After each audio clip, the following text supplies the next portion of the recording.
Hello my dear student, कैसे हैं आप सभी। मैं हूं आपका क्षितिज सर और आपका स्वागत करता हूं आपके अपने चैनल जिसका नाम है जूलॉजी वर्ल्ड।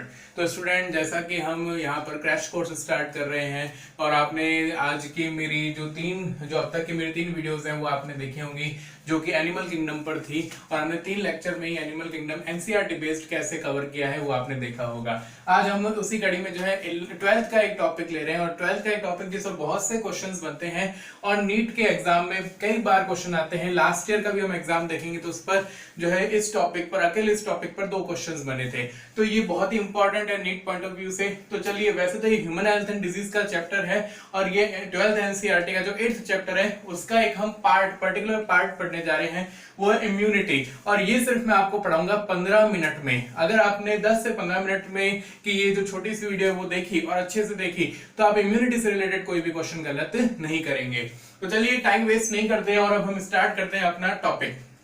तो यहाँ पर इम्यूनिटी, हिंदी में कहते हैं इसको प्रतिरक्षा। इम्यूनिटी किसे कहते हैं स्टूडेंट? यहाँ पर डेफिनेशन लिखी हुई है, ability of host to fight against disease causing agent. बहुत से डिजीज कॉजिंग एजेंट्स होते हैं और हम हर बार उनसे जब भी सामना करते हैं तो जरूरी नहीं कि हम उनसे हर बार बीमार पड़े और उसके अगेंस्ट में लड़ने की क्षमता है। देखिए, ability of host to fight against disease causing agents. उन disease causing agent, whether these are bacteria, whether these are virus, whether these are fungus और पैरासाइट, जो बहुत से टाइप के पैथोजेंस हो सकते हैं, डिजीज कॉजिंग एजेंट हो सकते हैं, उनसे फाइट करने की जो एबिलिटी है उसे कोई हम बोलते हैं इम्यूनिटी। तो अगर आप इम्यूनिटी को देखेंगे तो सबसे पहले एनसीईआरटी ने उसका 2 टाइप से क्लासिफिकेशन किया हुआ है। पहला है इन्नेट इम्यूनिटी और दूसरा है एक्वायर्ड इम्यूनिटी। इन्नेट इम्यूनिटी का मतलब होता है ऐसी इम्यूनिटी जो कि बाय बर्थ, जन्म के साथ हमारी बॉडी में उपस्थित होती है। जबकि एक्वायर्ड इम्यूनिटी का मीनिंग क्या होता है स्टूडेंट? जो हम अपने life time, through out life जो है अलग अलग टाइप के इंफेक्शियस एजेंट से, कॉजेटिंग एजेंट से जब पीड़ित होते हैं, बीमार पड़ते हैं, तो तब हम एक्वायर करते हैं उसको, तो उसको हम बोलते हैं अर्जित, उपार्जित प्रतिरक्षा या फिर एक्वायर्ड इम्यूनिटी बोलते हैं। इनर इम्यूनिटी वो जो कि हमारी बॉडी में जन्म के साथ ही उपस्थित होती है।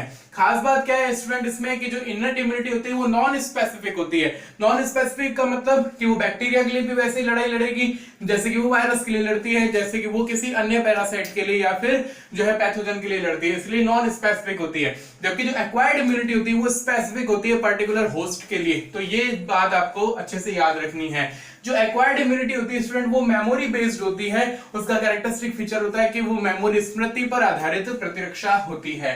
अच्छा, इनर इम्यूनिटी हमेशा स्टूडेंट याद रखें कि ये बैरियर्स, अवरोधों के आधार पर कार्य करती है और ये 4 बैरियर्स हैं स्टूडेंट। और मान करके चलिए जो एनसीईआरटी ने 4 बैरियर्स दे रखे हैं उस पर तो क्वेश्चन बनना फिक्स है। तो ये टेबल या फिर कॉलम मैच का क्वेश्चन यहाँ पर फिक्स होता है बनने का।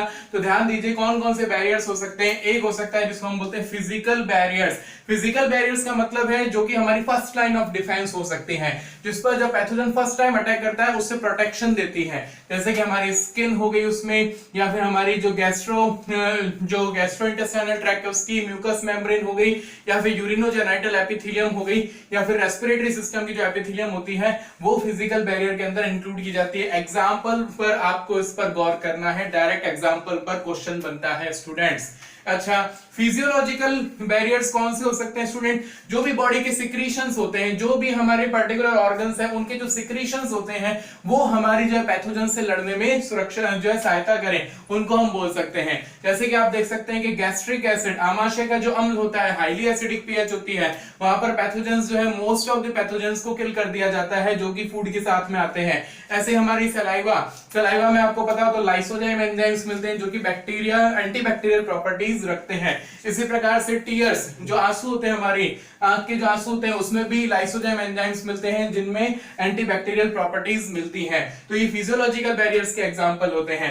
देन आता है स्टूडेंट सेलुलर बैरियर। और सेलुलर बैरियर डायरेक्ट जो सेल्स होती हैं वो इम्यूनिटी में पार्टिसिपेट करें, वो सेलुलर बैरियर्स हो सकती है। जैसे पॉलीमॉर्फोन्यूक्लियर ल्यूकोसाइट्स हो सकती हैं, जैसे कि आप देख सकते हैं कि जो न्यूट्रोफिल्स होती है, पीएमएनएल मेनली इनको बोलते हैं स्टूडेंट, न्यूट्रोफिल्स को बोल सकते हैं, या फिर मोनोसाइट्स या फैगोसाइटिक सेल्स जो भी हो सकती हैं वो सेलुलर बैरियर्स में इंक्लूड की जाती हैं। और लास्ट में आता है student cytokine barriers. Cytokine barriers किन्हें कहते हैं? जो कि पर्टिकुलर इन्फेक्टेड सेल के थ्रू सीक्रेट होते हैं, इम्यूनोमोड्यूलेटर के फॉर्म में काम करते हैं ये, जैसे कि इंटरफेरोन्स। और इंटरफेरोन्स जो है स्टूडेंट याद रखिएगा कि वायरल इन्फेक्टेड सेल्स के थ्रू जो है सिक्रीट किए जाते हैं। तो इंटरफेरोन इंपॉर्टेंट है कि वायरल जो इन्फेक्टेड सेल्स होती हैं वो सिक्रीट करती हैं ताकि वो नेबरिंग सेल्स को इन्फेक्ट होने से बचा दें, एक अलार्मिंग कंडीशन डेवलप कर दें। तो ये इननेट इम्यूनिटी के 4 बैरियर्स हैं और इस पर जो इसके एग्जांपल्स उस पर क्वेश्चन बनना फिक्स होता है स्टूडेंट।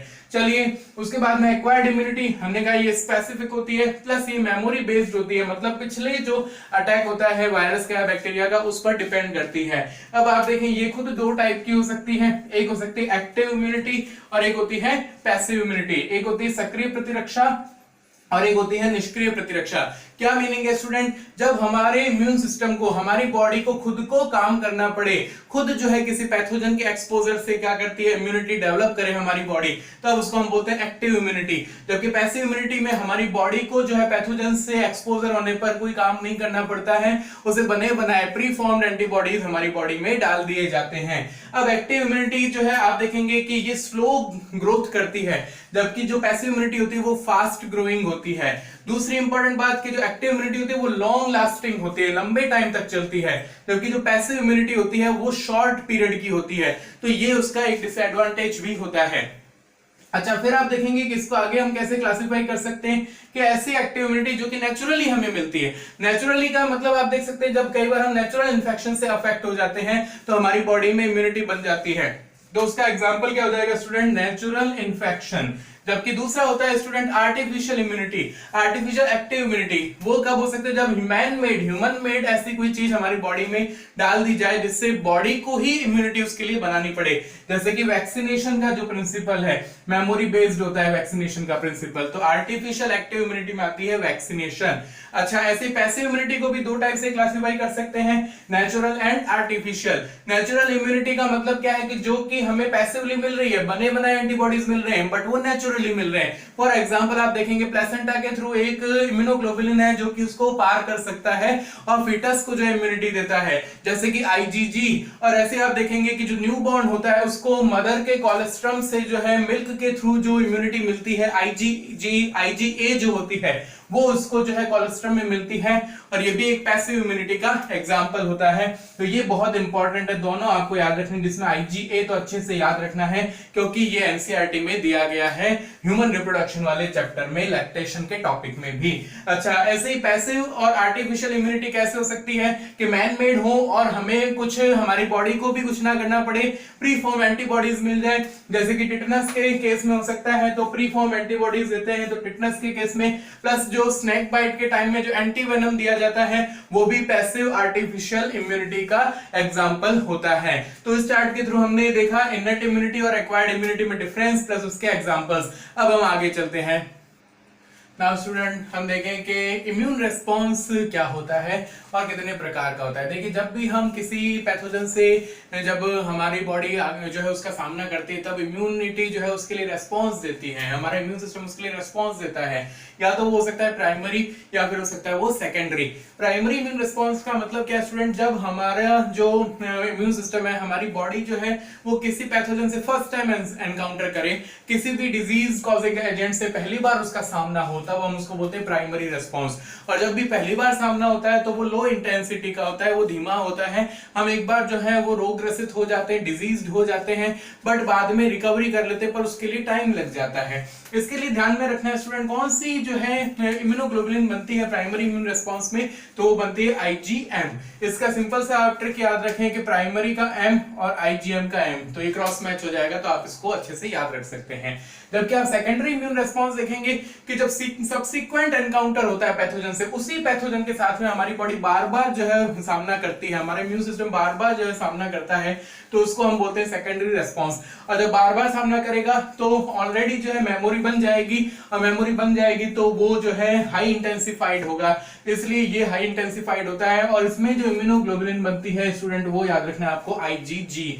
और आपको ये और याद रखना है कि एनामनेस्टिक भी इसे कहते हैं, तो एनसीईआरटी ने भी लाइन दे रखी है, तो इसको याद रखें कि स्मृति पर आधारित होता है, मेमोरी बेस्ड होता है ये, तो एनामनेस्टिक इम्यून रिस्पॉन्स भी ये कहलाता है। अच्छा, चाहे प्राइमरी हो चाहे वो सेकेंडरी इम्यून रेस्पॉन्स हो, वो लिम्फोसाइट्स की वजह से होता है। तो और लिम्फोसाइट्स आपको पता है स्टूडेंट दो टाइप की होती हैं, टी लिम्फोसाइट जो कि थाइमस में जाकर के मैच्योर होती हैं, और बी लिम्फोसाइट जो कि बोन मैरो में ही मैच्योर होती हैं। आपको पता है स्टूडेंट टी लिम्फोसाइट जो है वो सेल मीडिएटेड इम्यूनिटी बनाती है, और इस पर नीट 2019 में क्वेश्चन आया हुआ है, और वो आपको याद रखना है कि जो ऑर्गन ट्रांसप्लांटेशन के टाइम में जो ग्राफ्ट रिजेक्शन होता है उसके लिए कौन सी इम्यूनिटी रेस्पॉन्सिबल होती है, तो वो होती है स्टूडेंट सेल मीडिएटेड इम्यूनिटी। तो ये तो नीट का पेट क्वेश्चन होता है, ग्राफ्ट रिजेक्शन के लिए कौन सी इम्यूनिटी जो है रेस्पॉन्सिबल है, तो वो सीएमआई होती है, और उसमें कौन सी सेल्स इन्वॉल्व रहती हैं, तो वो टी लिम्फोसाइट्स होती हैं। अच्छे से याद रखें इसको।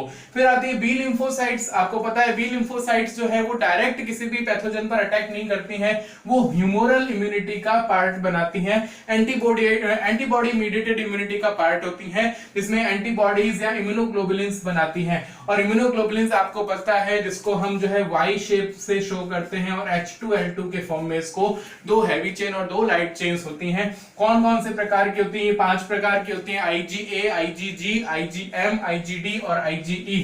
एनसीईआरटी के बेस पर आपको 3 याद रखनी है, IgA कोलेस्ट्रम में, IgG जो कि प्लेसेंटा को पार कर सकती है, और IgE जो कि हमारी एलर्जिक रिएक्शंस में पार्टिसिपेट करती है। नाउ स्टूडेंट, एक और इंपॉर्टेंट टॉपिक जो कि इम्यूनिटी से रिलेटेड है वो है लिम्फॉइड ऑर्गन्स। तो लिम्फॉइड ऑर्गन्स किन्हें कहते हैं स्टूडेंट? ऐसे ऑर्गन्स जहां पर लिम्फोसाइट्स का ऑरिजिन, मैच्योरेशन प्लस प्लॉरिफरेशन हो, मतलब उनके नंबर में इंक्रीज हो, उसको हम क्या बोलते हैं? लिम्फॉइड ऑर्गन्स कहते हैं। Those organs in which origin, maturation and proliferation of lymphocytes occurs are called lymphoid organs. ये जो लिम्फॉइड ऑर्गन्स होते हैं स्टूडेंट वो 2 टाइप के होते हैं, primary lymphoid organs and secondary lymphoid organs. Primary lymphoid organs में आपको पता है 2 ही इंक्लूड किए जाते हैं, बोन मैरो एंड थाइमस, जबकि जो सेकेंडरी लिम्फॉइड ऑर्गन्स होते हैं उसमें इंक्लूड की जाती है spleen, lymph nodes, pair patches, appendix, उसके बाद में MALT that is mucosal associated lymphoid tissues. और ये आपको ध्यान में रखना है, हमारी जितनी म्यूकोजा होती है, GIT की म्यूकोजा हो, यूरिनोजेनाइटल ट्रैक्ट की जो म्यूकोजा हो, वहां पर मिलते हैं, और ये लिम्फॉइड टिश्यू का कितने % पोर्शन बनाते हैं स्टूडेंट? 50% पोर्शन बनाते हैं। ये AIBMT में पूछा गया क्वेश्चन है। अच्छा, प्राइमरी किन्हें कहते हैं? जहां पर मैच्योर्ड लिम्फोसाइट जो होते हैं एंटीजन सेंसिटिव लिम्फोसाइट्स में कन्वर्ट होती हैं, जबकि जो सेकेंडरी लिम्फॉइड ऑर्गन्स होते हैं वहां पर आप देखते हो कि जो भी एंटीजन, जो भी वायरस या बैक्टीरिया आते हैं उनसे लिम्फोसाइट जो इंटरैक्ट करती है। मेनली कौन सी लिम्फोसाइट्स? टी लिम्फोसाइट जो है वो उनसे इंटरैक्ट करेंगी। तो ये होते हैं students primary and secondary lymphoid organs. आपको अच्छे से इनके एग्जांपल्स और इनके फंक्शन याद रखने हैं। फिर आता है स्टूडेंट प्रिंसिपल ऑफ वैक्सीनेशन और इम्यूनाइजेशन। हम वैक्सीनेशन क्यों करवाते हैं स्टूडेंट्स? प्राइमरी जो फंक्शन है वैक्सीनेशन का, प्राइमरी उद्देश्य क्या है? जो जिसको हम बोल सकते हैं प्रोफाइलैक्सिस, रोगों से बचाव, इन्फेक्शियस डिजीज है वो होने से पहले ही हम उसका बचाव कर ले, उसको हम बोलते हैं प्रोफाइलैक्सिस। तो प्रोफाइलैक्सिस के लिए वैक्सीनेशन या इम्यूनाइजेशन किया जाता है। उसका प्रिंसिपल याद रखना है आपको स्टूडेंट, ये मेमोरी बेस्ड होता है कि मेमोरी पर ये काम करेगा। इसमें करते क्या है स्टूडेंट? हमारी बॉडी में एंटीजेनिक प्रोटीन या फिर इनएक्टिवेटेड या फिर वीकेंड पैथोजेंस को एंटर करवाया जाता है, या हमारी बॉडी में इंट्रोड्यूस करवाए जाते हैं, जिसके रिजल्ट से होता क्या है? एंटीबॉडीज जो होती हैं हमारी बॉडी में बनती हैं with the help of B lymphocytes और प्लाज्मा सेल्स। और ये इम्यूनिटी कौन सी कहलाती है students? Acquired artificial active immunity, क्योंकि हमारे शरीर को काम करना पड़ा है एंटीबॉडीज बनाने के लिए। अच्छा, बट उसका एक्सेप्शनली आपको याद रखना है स्टूडेंट, यहाँ पर टिटेनस के केस में या फिर स्नेक बाइट के केस में प्री फॉर्म, टिटेनस के केस में तो प्री फॉर्म एंटीबॉडीज दी जाती है, IgEs दी जाती हैं, और या फिर एंटीवेनम दिया जाता है स्नेक बाइट के केस में, और ये प्री फॉर्म्ड होती हैं। तब ये कौन सी इम्यूनिटी के अंदर इंक्लूड होता है स्टूडेंट्स? वो होता है पैसिव इम्यूनाइजेशन। अच्छा, एक और आपको याद रखना है कि जो हेपेटाइटिस बी का जो वैक्सीन है वो आपको पता हो तो rDNA टेक्निक से बनाया गया है और यीस्ट सेल्स से बनाया गया है। तो ये भी आपको एनसीईआरटी में दिया हुआ है, ये आपको बायोटेक की यूनिट में मिलेगा प्लस इस चैप्टर में भी मिलेगा, तो इसे आप अच्छे से याद रखें। तो अब हम चलते हैं 2 लास्ट टॉपिक्स की तरफ, जो कि है एक तो एलर्जी के बारे में पढ़ेंगे और ऑटो इम्यून डिजीज के बारे में पढ़ेंगे। नाउ स्टूडेंट हम चलते हैं एलर्जी की तरफ। तो एलर्जी क्या होती है? एग्जैगरेटेड रेस्पॉन्स होता है किसी भी एंटीजन के लिए जो कि एनवायरनमेंट में प्रेजेंट होता है, जैसे कि डस्ट पार्टिकल्स, पोलन ग्रेन या फिर कोई भी आप देख सकते हो एजेंट जो कि जिसकी वजह से हमारा इम्यून सिस्टम हाइपर एक्टिव हो जाता है, हाइपर सेंसिटिविटी हो जाती है, उसको हम बोलते हैं एलर्जी। एलर्जी के मेन कॉजेज हमारी बॉडी में क्या हो सकते हैं स्टूडेंट? तो वो याद रखने आपको, एक तो IgE immunoglobulin plus mast cell जो कि हमारी कनेक्टिव टिश्यू में होती हैं, और बेसोफिल्स जो कि हमारी ब्लड में होती हैं। इनके थ्रू कुछ केमिकल्स रिलीज किए जाते हैं स्टूडेंट। वो कौन कौन से केमिकल्स होते हैं? जैसा कि हिस्टामिन प्लस सेरोटोनिन होता है, जो कि हमारी जो ब्लड वेसल्स है उनकी परमिएबिलिटी को इंक्रीज करते हैं और वैसोडायलेशन या वैसोकॉन्स्ट्रिक्शन करके एलर्जिक रेस्पॉन्स प्रोड्यूस करते हैं। एलर्जी के सिम्टम्स क्या हो सकते हैं स्टूडेंट? जैसे कि स्नीजिंग, वाटरी आईज हो सकती है, रनिंग नोज या फिर ब्रीदिंग में प्रॉब्लम आ सकती है। तो वो आप कुछ सिम्टम्स इसमें देख सकते हैं। ट्रीटमेंट क्या दी जाए? तो हिस्टामिन सेरोटोनिन की वजह से क्रिएट हो रहा है, इसलिए उसमें एंटी हिस्टामिन या फिर स्टेरॉइड आपको जो है वो आपके लिए यूजफुल हो सकते हैं। और फिर ये लास्ट टॉपिक बचता है हमारा इम्यूनिटी पर, वो है student auto immunity. Auto immunity आप देखेंगे कि जब हमारी बॉडी है जो कि सेल्फ और नॉन सेल्फ में डिफरेंस ना कर सके, हमारा इम्यून सिस्टम सेल्फ और नॉन सेल्फ में डिफरेंस ना कर सके, इसकी वजह से हमारी खुद की ही सेल्स या फिर प्रोटीन्स पर जो है वो हमारा इम्यून सिस्टम अटैक करने लगता है, और उसका कोई रीजन अभी तक साइंटिस्ट को नहीं पता चला है। तो वो अननोन भी हो सकता है और कुछ जेनेटिक रीजन इसमें देखे जा सकते हैं। तो इसकी डेफिनेशन क्या होती है students? When body attacks self cells due to unknown and genetic reasons, तो उन्हें हम बोलते हैं ऑटोइम्यून डिजीज। जैसे कि आपका एनसीईआरटी में एक एग्जांपल दिया है, रूमेटॉइड आर्थराइटिस, जो कि हमारे जॉइंट्स की डिजीज है, ऑटोइम्यूनिटी की वजह से डेवलप होती है, आईजीएम इम्यूनोग्लोबुलिन की वजह से। तो उम्मीद करता हूं स्टूडेंट आपको जो आज की क्लास है वो बहुत ही कम टाइम में हमने सारी की सारी इंपॉर्टेंट चीजें जो कि एनसीईआरटी बेस्ड थी वो हमने कवर की है इम्यूनिटी से रिलेटेड। तो अगर आप ये पूरी वीडियो को अच्छे से देखेंगे, ध्यान से देखेंगे, तो आपका जो इम्यूनिटी से रिलेटेड कंसेप्ट है वो पूरा अच्छे से समझ में आ जाएगा। और इसी के साथ में मैं नई वीडियो के साथ में मैं आपसे मिलूंगा नेक्स्ट क्लास में। Thank you very much.